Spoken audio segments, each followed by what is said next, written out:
Dashboard here. In this video, we see a guy who's waiting in the turn lane and then decides to pull out into the traffic. He just sort of drifted out there in front of me and then drifted over to the other lane. Good thing for him, it was late at night and there wasn't any traffic, because he'd have probably got hit if he'd have tried it any other time. Don't forget to like and subscribe to keep these videos coming your way.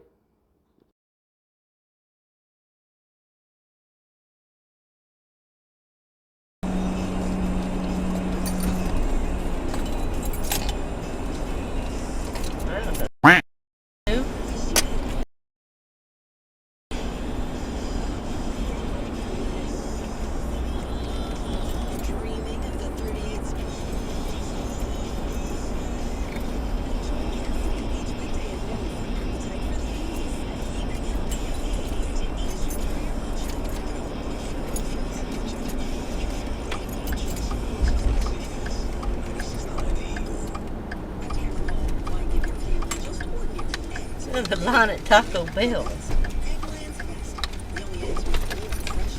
Well, the only place you can buy something late, huh? Yep. Hey you. Yeah, you. If you enjoyed this video and want me to continue making these videos, leave a like, leave a comment, share this video, even click that little subscribe button. Come on, you know you wanna.